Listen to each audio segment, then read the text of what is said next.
Hey, and welcome to the Devlog for Little Adventure Tale 2 or 3, well, because I started from 0. Hope you're doing alright.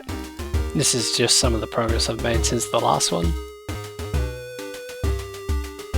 So this is me just trying to explain the refactoring of the sounds in the game. So I had like this sound manager, right? And when you'd go to play the sound, it would make a new sound effect. It would instantiate a new game object, like this little cube here, and that would play a sound, you know, and then it would get destroyed, and instantiating and constantly destroying stuff in Unity creates a lot of overhead. And so to give you an example, I'd have in a scene, I'd have like a sound manager, and then every time the user sort of clicked on a button, that would instantiate one of these sound effects, and it would play its sound, and then and then it would just destroy itself, and that started creating a bit of overhead. So I just thought it was like a minor sort of performance improvement, instead of having this situation where different things are just constantly creating a sound effect. We instead have the sound manager, which doesn't destroy and load, by the way, so it's persistent between scenes, and it just sort of has a list of like 5 of these dudes,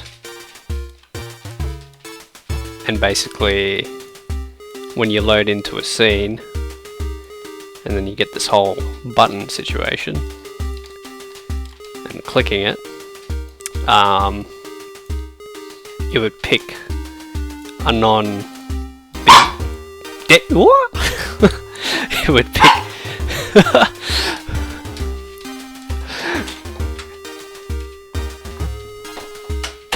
okay, just let my dog out. So it would pick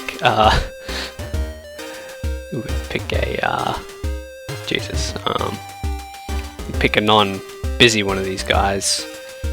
You know, they're all sort of playing the sounds. And it would sort of hover through the list of these dudes, find a non-busy one, play a sound, and then, you know, the next one would find it, and eventually after the sound would be finished playing, they would become not busy, so it could choose it again. And basically we're not getting into the same situation where we just sort of kept making new ones and destroying them. So yeah, there's a bit of performance improvement.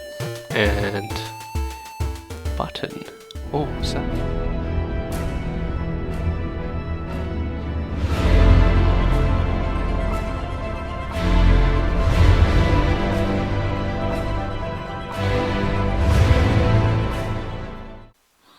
Well, how long is the video already? 3 minutes 30? Just spent the whole afternoon making that crappy video editing and explaining like something I kinda know about. Yeah.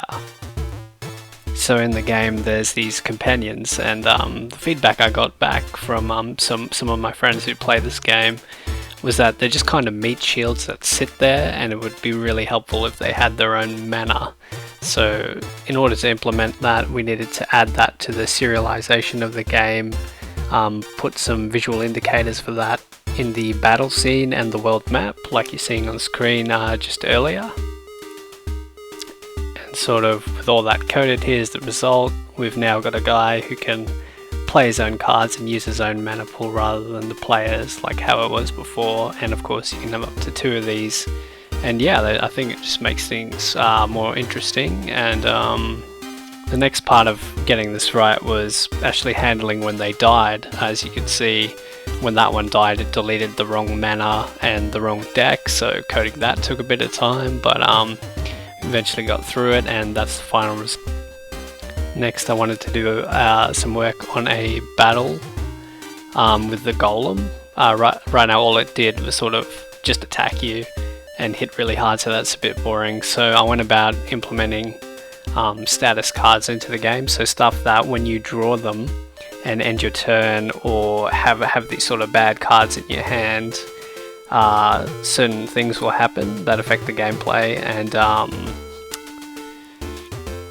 and so it sort of creates this decision making you have to make between which deck you want to draw cards, because you know there's a chance you're going to draw some crappy cards that got shuffled in by what the enemies do. So I thought, you know, maybe that would be a bit interesting.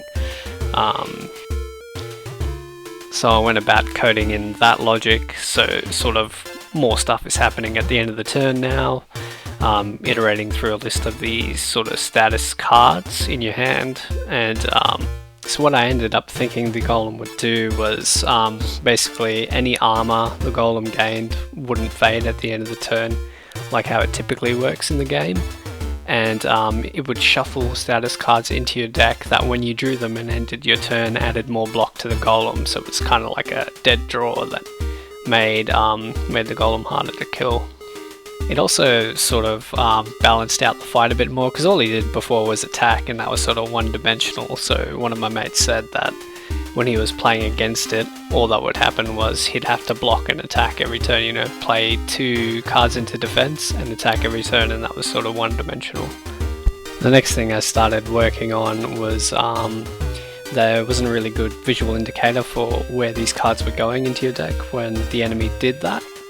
Because when they usually debuff you, well, you get a status underneath your character, but in this case all it's doing is shuffling bad cards. So I needed to create a sort of reusable animation for that, because there's already another instance of where that happens with a card you can potentially get during your run.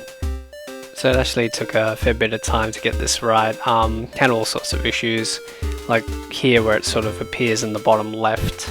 So it started at the center and appears in the bottom left, but you can't actually see that happen. Things like that. And here it is in action. Pretty happy with the result, I think. Yeah, that just made for a more interesting battle and sort of laid the groundwork for new types of sort of things the enemies can do to the player. So thanks very much for tuning in, and have a good day, and yeah, all the best.